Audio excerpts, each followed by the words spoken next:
¿cómo consideras que es tratada la vertiente conductista entonces hoy día en la psicología, en las diferentes universidades de España? ¿Y qué comparativa podríamos hacer con otros países? ¿Nos encontramos respecto al conductismo mejor que en otros países, peor? ¿Qué comparativa podríamos hacer?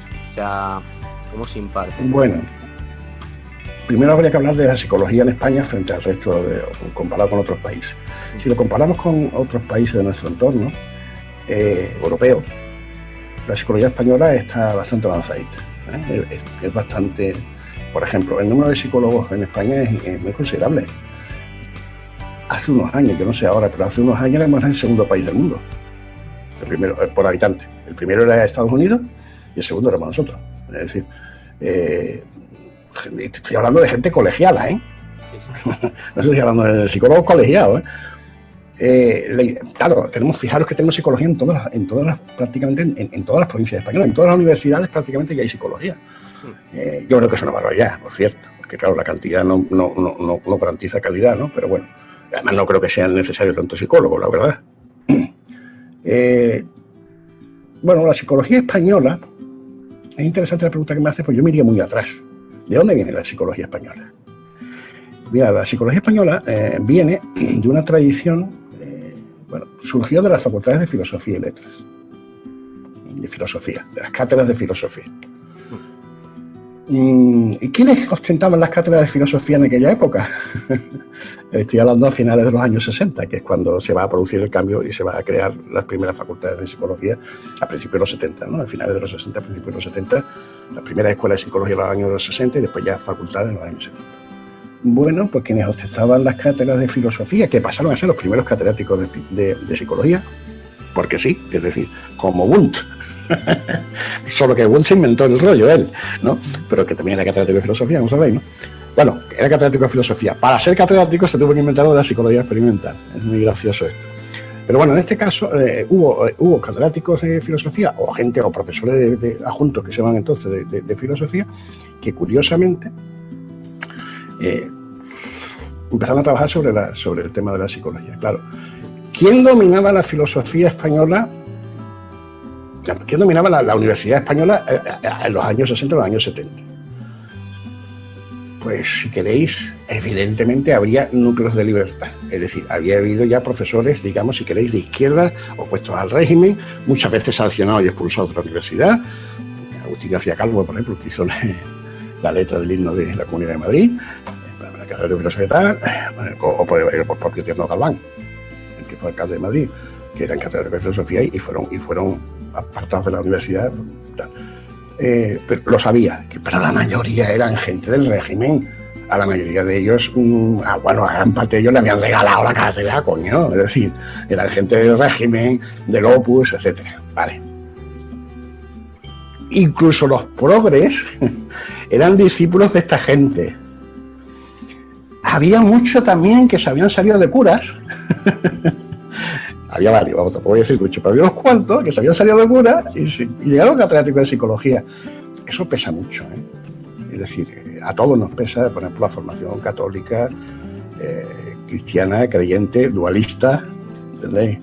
Entonces, claro, en la Universidad Española, yo siempre digo que en España ha habido dos grandísimas influencias excesivas y que nos han marcado nuestra historia. Una son los curas y otra son los militares, ¿vale? Y esa es nuestra historia. Entonces aquí, hombre, tú no puedes decir como en Inglaterra la importancia que tuvo la ciencia a partir del siglo XIX en la Revolución Industrial. Hombre, no. Aquí hubo científicos, claro que los ha habido siempre, muy buenos, ¿no? Pero claro, Ramón y Cajal se sacó el premio Nobel, sí, pero haciendo su experimento en su casa con un microscopio que se tuvo que comprar él de su dinero. ¿Entendéis? Si no con apoyo institucional, ¿no? A pesar de lo cual, fijaros, creó toda una escuela que hizo, la mayoría de ellos muchos se exiliaron, etcétera, pero que hizo que incluso todavía hoy en España, lo que llamamos neurociencias, pues estén relativamente desarrollados, o mejor desarrollados que otros niveles, que otra gente, por influencia quizás del legado que dejó este hombre, ¿no? Con respecto al conductismo, el conductismo siempre ha sido, yo creo que en todo el mundo, un movimiento minoritario dentro de la psicología. cuando se dice que era paradigma dominante y tal, bueno, eso sería en la academia y la universidad, pero en absoluto en Estados Unidos no, o sea, nunca fue dominante. Ahora, sí es verdad que en Estados Unidos, por ejemplo, en el mundo anglosajón en general, entonces, se les respeta.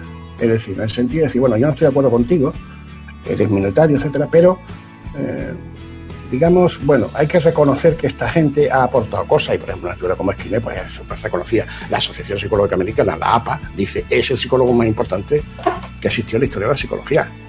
No, dice en el siglo XX, pero en el siglo XX era la historia de la psicología, porque lo dijo al final, antes, justo unos días antes de morirse, cuando le hacen el homenaje. Claro, es decir, se les reconoce eso, ¿no? Es decir, el psicólogo más importante es el psicólogo más importante. En España, cuando yo empecé a estudiar en los años 70, nuestro opositor era la psicología dinámica, era el psicoanálisis y derivados. La crítica siempre era lo típico, éramos mecanicistas, éramos una explicación muy simplista. Yo a esto siempre tenía una respuesta graciosa, que era con mis alumnos, porque siempre la asignatura de aprendizaje era de las duras, de las que les costaba aprobar. Yo decía, pero coño, si somos una explicación simplista, ¿cómo es que te cuesta tanto aprobar? Digo yo que sí, es una explicación simplista de eso, es más fácil de aprender que una explicación compleja, ¿no? O lo que llamamos complejo es simplemente rollo y palabrería. Bueno, entonces en aquellos años 70 todo era como mucho más psicología dinámica, etcétera, ¿no? Y luchábamos contra ese tipo de concepción. Eso ha cambiado muchísimo.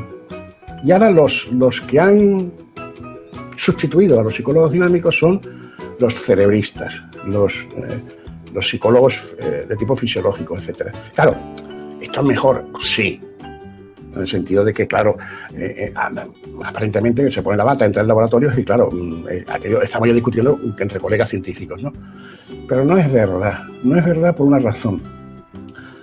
Porque están utilizando el cerebro para que cumpla la misma función que cumplía el alma antiguamente, o si queréis el inconsciente o el aparato de Freud. Es decir, están utilizando el cerebro como una especie de estación intermedia en el que vale casi todo. No digo todo, pero casi todo. Porque claro, se hacen inferencias, sí, pero el problema es el valor de esa inferencia a nivel empírico. Hasta que un punto están bien amarrados los modelos, etcétera. Y prueba de ello es la inutilidad tecnológica de esos modelos. Que no digo que no tengan aplicaciones, claro que algunas cosas tienen aplicaciones dentro de la psicología cognitiva y tal, pero no muchas, ¿eh? Y pero, vamos, le ganamos por goleada a los conductistas. Entonces, quiero decir, ¿cuál es la situación actual del conductismo? Pues es muy minoritario, pero algunos nos dimos cuenta que la batalla estaba en otro lado, y no en la universidad, y no en los debates académicos. Los debates, en la academia y en la universidad todavía, digamos, va a seguir habiendo el mismo problema que había. La psicología sigue siendo igual, en el fondo. Se ha evolucionado, claro, se han descubierto cosas, claro. Hoy hay laboratorios, sí, pero en el fondo los grandes debates son los mismos. Los debates son qué hace con la caja negra, qué no hace con la caja negra, conceptos teóricos que no llevan a ningún lado, etc. El debate es el mismo. Lo que pasa es que hoy hay una cosa que se llama redes sociales. Y si tú al alumno que todavía no viene condicionado por el mainstream, por la psicología dominante, que viene, digamos, virgen, tabula rasa, y entra en primero tal, tú le explicas simplemente las leyes del aprendizaje y tal, y después le explicas un poco el análisis de la conducta, a partir de ahí, el alumno dice, hombre, algunos alumnos, como digo, no muchos, pero hay una minoría que dice, hombre, esto...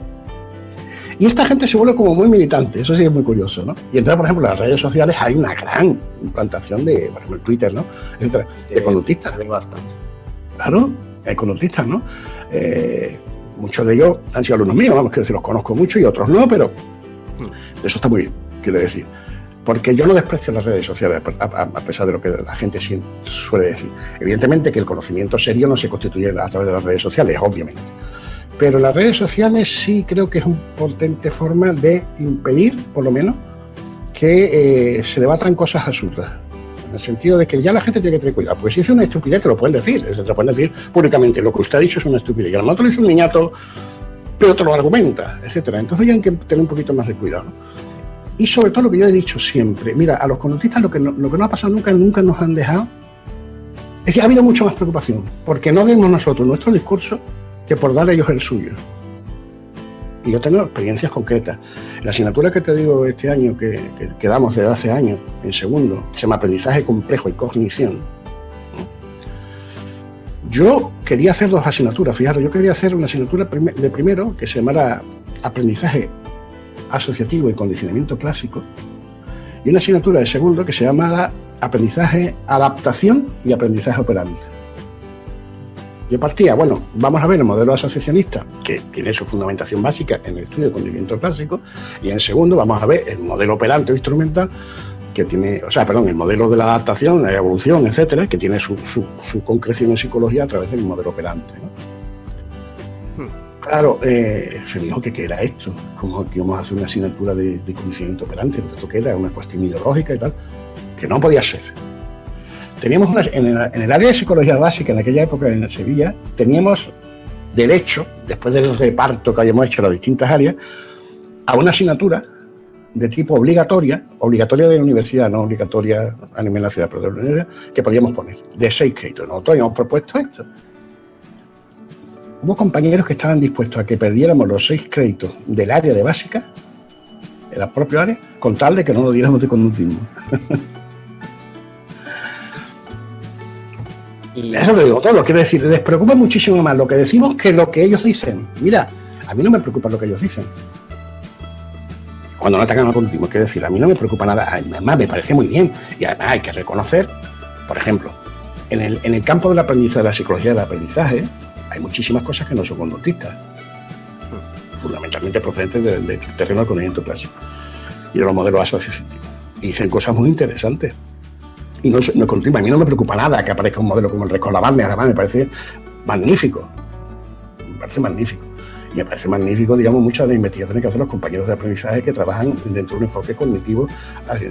Pero, hombre, a ver, me parece magnífico, puedo criticar muchas de sus conclusiones, puedo plantear a veces que si quizás están debatiendo cosas que a nivel de empírico están muy bien, pero que a nivel de interpretación teórica ya empiezan a plantear problemas de tipo lógico, si queréis, y de tipo de pseudo problemas, que no se pueden llegar a unas ciertas conclusiones a partir de unos ciertos datos, que dan un salto un poco en el vacío, etcétera. Puedo criticar este tipo de cosas, pero voy a decir, no me preocupa nada, incluso me parece que es interesante, ¿no? Un fenómeno como el bloqueo, que no tiene nada que ver con la historia del conductismo, me parece muy interesantísimo, quiero decir.